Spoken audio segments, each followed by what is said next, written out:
மத்திய பட்ஜெட்டில் இந்தியா கூட்டணி ஆளும் மாநிலங்கள் புறக்கணிப்பு என குற்றச்சாட்டு. இந்தியா கூட்டணி எம்பிக்கள் நாளை நாடாளுமன்றத்தில் போராட்டம் அறிவிப்பு. நாற்காலியை காப்பாற்றிக் கொள்ள கூட்டாளிகளை சமாதானப்படுத்தும் பட்ஜெட் இது. சாதாரண மக்களுக்கு எந்த பயனும் இல்லாமல் அதானி அம்பானிக்கு நன்மை பயக்கும் பட்ஜெட் என எதிர்க்கட்சித் தலைவர் ராகுல் காந்தி விமர்சனம். மத்திய பட்ஜெட்டில் தமிழ்நாடு என்ற வார்த்தையே இல்லை. தமிழ்நாட்டிற்கு துரோகம். பிரதமர் தலைமையில் நடக்கும் நிதி ஆயோக் கூட்டத்தை புறக்கணிப்பதாக முதலமைச்சர் ஸ்டாலின் அறிவிப்பு. நிதிநிலை அறிக்கையில் தமிழ்நாடு ஒட்டுமொத்தமாக புறக்கணிக்கப்பட்டிருக்கிறதை கண்டிக்கிற வகையில் அந்த கூட்டத்தில் பங்கேற்க வேண்டாம்னு நான் முடிவெடுத்திருக்கிறேன். அதை புறக்கணிக்க போறேன்.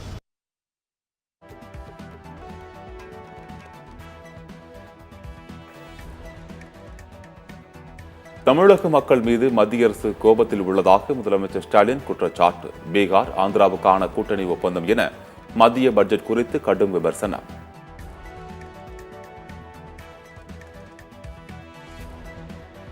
மத்திய பட்ஜெட் கேரளா மீதான பாரபட்சமான அணுகுமுறையை வெளிப்படுத்துகின்றது. மத்திய அரசின் இரக்கமற்ற நிலைப்பாட்டு தீவிரமாக எதிர்க்கப்பட வேண்டும் என கேரள முதலமைச்சர் பினராயி விஜயன் கருத்து. மத்திய பட்ஜெட்டில் ஏழைகளுக்கான திட்டங்கள் எதுவும் இல்லை என முன்னாள் மத்திய நிதியமைச்சர் ப. சிதம்பரம் குற்றச்சாட்டு. சவாலாக இருக்கும் விலைவாசி உயர்வு, ஜிடிபி வளர்ச்சி எந்தவிதமான பதிலையும் வழங்கவில்லை என விமர்சனம்.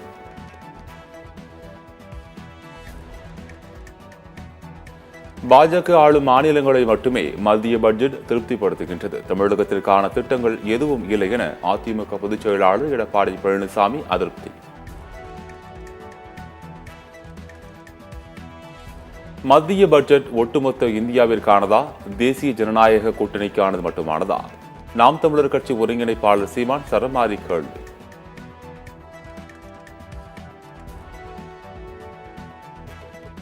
மத்திய பட்ஜெட்டில் தமிழகத்திற்கு நிதி ஒதுக்காததில் மத்திய அரசு எந்தவித பாகுபாடும் பார்க்கவில்லை. முன்னாள் முதலமைச்சர் ஓ. பன்னீர்செல்வம் புதிய விளக்கம்.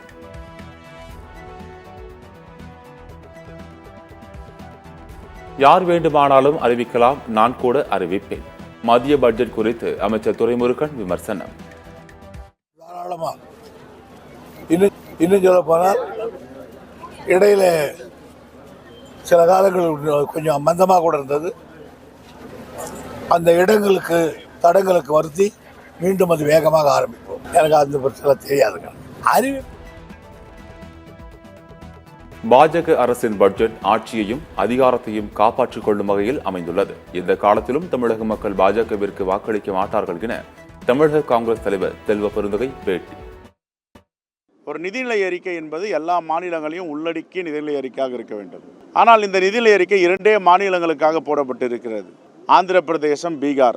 எதற்காக 2 மாநிலங்களுக்கு அவ்வளவு பெரிய தொகையை வாரி வழங்கியிருக்கிறார் நரேந்திர மோடியும் நிதியமைச்சர் நிர்மலா சீதாராமன் என்றால், ஆட்சியின் அதிகாரத்தை, ஆட்சியின் ஆயுளை நீட்டித்துக் கொள்வதற்காக அவர்களுக்கு வாரி வழங்கியிருக்கிறார்.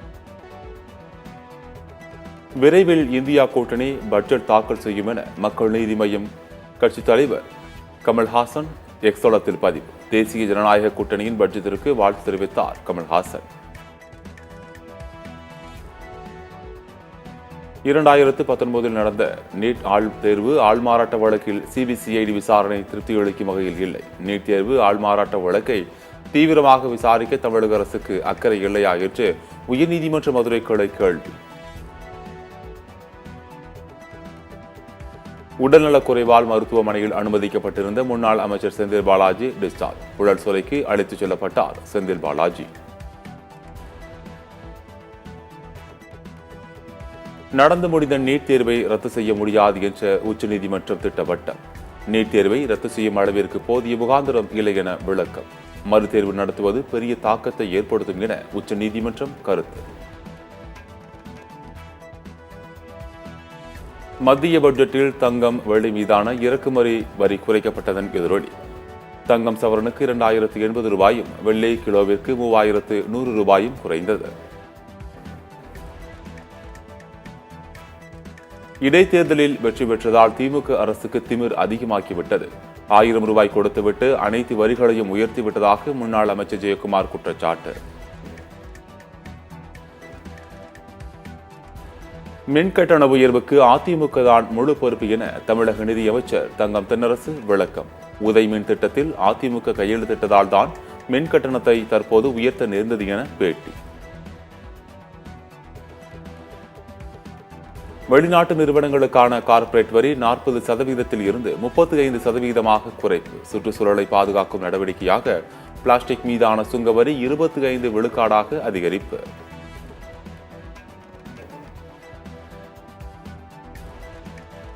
அடுத்த 2 ஆண்டுகளில் 1 கோடி விவசாயிகள் இயற்கை வேளாண்மை செய்ய ஊக்குவிக்கப்படும். காலநிலை மாற்றத்தால் பாதிக்கப்படாத பயிர்களை அறிமுகம் செய்யப்படும் என மத்திய பட்ஜெட்டில் அறிவிப்பு.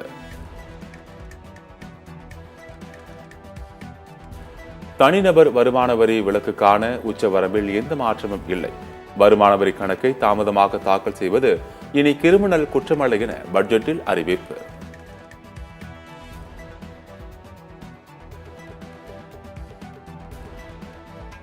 பத்திரப்பதிவு கட்டணத்தை குறைக்க மாநில அரசுகளை மத்திய அரசு வலியுறுத்தல். உள்நாட்டில் உயர்கல்வி பயிலும் மாணவர்களுக்கு 10 லட்சம் ரூபாய் வரை கல்விக் கடன் வழங்கப்படும் என பட்ஜெட்டில் அறிவிப்பு.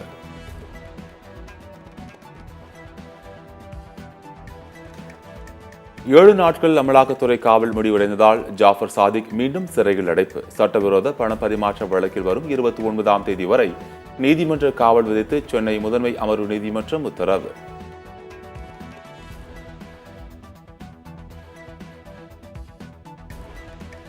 அப்பாவி மக்களின் வேலை வாய்ப்பை பறித்துவிட்டு மாஞ்சோலை பகுதியில் சுற்றுலாவை வளர்ப்பதா? வனத்துறை அமைச்சர் மதிவேந்தனதுக்கு புதிய தமிழகம் கட்சி தலைவர் கிருஷ்ணசாமி கடும் கண்டனர்.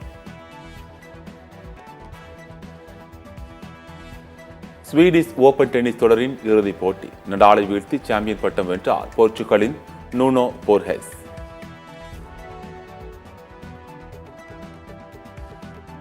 இந்திய அணிக்கு எதிரான T20 தொடருக்கான இலங்கை அணி அறிவிப்பு. கேப்டன் சரித் அசலங்கா தலைமையில் 16 வீரர்கள் கொண்ட குழு அறிவிப்பு.